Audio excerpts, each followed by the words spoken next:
Hey there, Belmont Bears. We're here today to read another chapter of Louisiana's Way Home, as usual.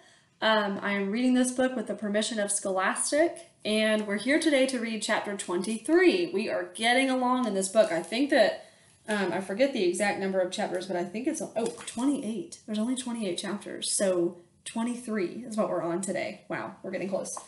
So we left off last time where Louisiana was at Burke Allen's house, and she was sharing dinner with the family, right? And Grandfather Burke was being really nice to her and trying to give her some things from his plate, his ice cream, and she got very sad, right? And so I wanted you to jot last time about the type of people that you thought Burke Allen's family might be, just based off of their actions and what they've said and what they've done, things like that. And so that was your jot for last time. Today, we're going to read chapter 23, and then I'll give you a jot at the end of this chapter as well. Okay, here we go, chapter 23. In the morning, Burke went to school. He said he would find the atlas and tear out the map of Florida and locate Lister and figure out exactly how to get there. And Betty Allen washed my dress for me, which was very nice and thoughtful of her. At 11:30 sharp, I walked into Goodnight Sleep Tight and turned myself over to Bernice, who did not have her hair in curlers. Wow, oh my gosh. You can imagine my surprise. I almost didn't recognize her. She was wearing a shiny black dress, and her hair wasn't very curly when you considered how much time it had spent in curlers. Mostly, Bernice looked annoyed. Well, I was annoyed too. I wanted my suitcase back. I wanted to go home, even though I felt somewhat sad about sundering myself from Betty Allen and Burke Allen, and also from the grandfather Burke Allen, who was very good about sharing his food with me. We drove to the Lonely Shepherd Church in Bernice's green Buick Skylark. Bernice did not speak to me, and I did not speak to her. Bernice and I were never going to be friends, and that was just fine with me. Actually, I hoped that I never had to see her again in my life. I hoped that I never had to see Miss Lulu again either. You are going to sing twice, Miss Lulu said to me when we arrived at the church. She held up 2 fingers. At the beginning of the funeral and again at the end, you are going to sing the same song both times. The song was Amazing Grace, and it is a song that I have sung 100,000 times before, because it is what people always want sung at funerals, and I have sung at 100,000 funerals because it was a good way for that granny person to make some money. Here are the words, said Miss Lulu, if you'd like to review them. She handed me a piece of sheet music. I did not take it from her. I know the words, I said. She sighed, and the sigh smelled like caramel. You would think that eating all that candy would rot her teeth out. I hoped it did. I wonder if this child takes her responsibility here seriously, Miss Lulu said to Bernice. I assure you she does, said Bernice. She gave me a deadly look. Well, let me tell you something, said Miss Lulu.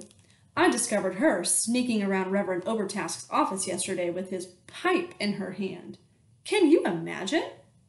She's capable of anything, said Bernice. Her grandmother has disappeared, vanished, left the child here on her own. As far as I can tell, she's staying with the Allens, and as you are well aware, that Burke Allen is nothing but a truant and a vandal, and he will certainly do nothing to further this child's moral education. The two of them went on talking like I wasn't even standing there. Miss Lulu's curls bounced with every word she said. Bernice's faint curls, however, did not move at all. The church was filling up with people, and then Reverend Overtask appeared and said to me, Louisiana Elefante, it is a delight to gaze upon your winsome face once again. Miss Lulu snorted. Reverend Overtask put a comforting hand on my shoulder.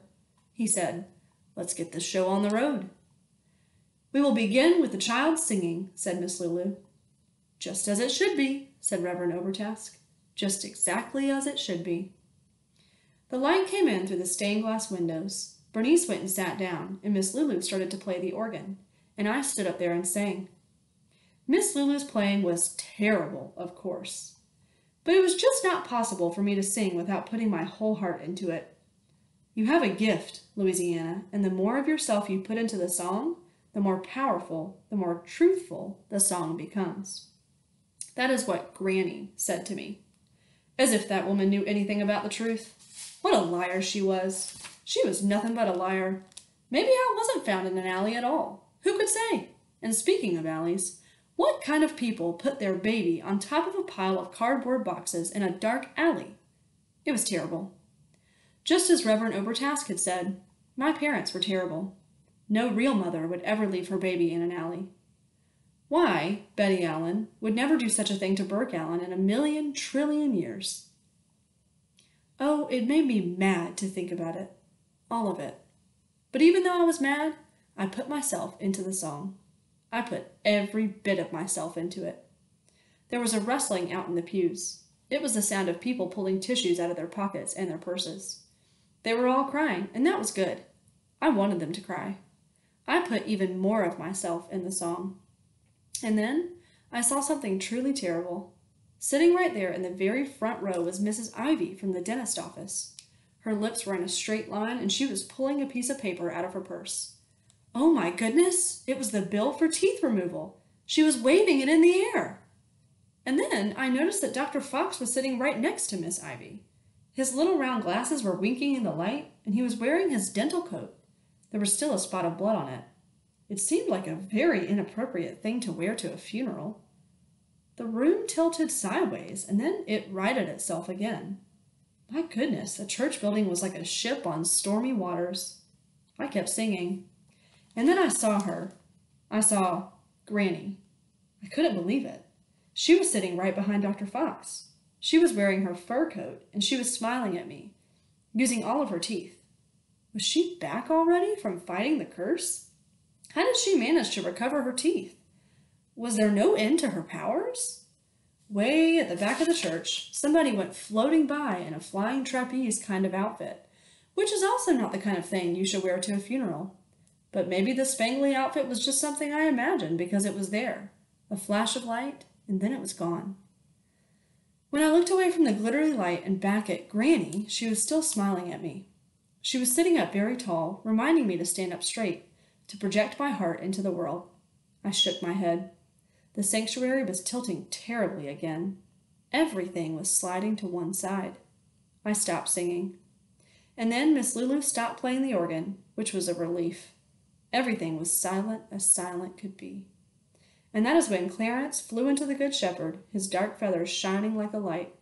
Clarence had come looking for me. It was so quiet in the church that you could hear the flapping of his wings. It sounded like the beating of a heart. Granny smiled at me. She said, "Provisions have been made, Louisiana." At least, I think that's what she said. All I know for certain is that the church tipped again, and this time, I tipped with it. Okay, that's the end of chapter 23. We're on chapter 24 now. So Louisiana is up in front of this funeral, and she's singing, and something's happening to her. All of a sudden, she starts seeing all these people from her past, Mrs. Ivy, Dr. Fox, Granny, Clarence, and it kind of seems like they're not really at the funeral, right? We know from reading Raymie Nightingale that Louisiana has swampy lungs, and she faints sometimes, right? So it seems like that's what's happening right here. I feel like this is another one of those really good envisionment moments. Like there wasn't much happening between the characters in this chapter. It was just a lot of the author describing what the scene looked like. And I'm sort of picturing the strong image of like Louisiana standing up there on the stage, and everybody's in the pews and they're listening, and it's a funeral, so they're all wearing black. And they're crying after she's singing, and Miss Lulu is up there banging on the organs, right? I'm kind of giving you some of my envisionment. But I want you to jot today about what you're envisioning in your mind as you're reading this chapter, okay? I want you to think about what you think might be going on. What do you feel like with an envisionment? You can hear, you can see, you can smell, you can touch, right? Like, what would be all those things that would be happening if you were standing in that same room where Louisiana was singing the song at the funeral, okay? Jot about your envisionment today. It could be a jot, it could be a sketch, whatever you want it to be, whatever you want that to look like, and you share it with us on Flipgrid. Don't forget that the link is always posted below our video, and to get into it, I feel like I should have said this before, I have it in the directions on Dojo, but to get into it, you just use your first name, capitalized, okay? So it's not your student ID, it's your first name capitalized, and that will get you into Flipgrid. Okay? All right, thanks for listening today, guys. We'll be back later to read chapter 24. Bye.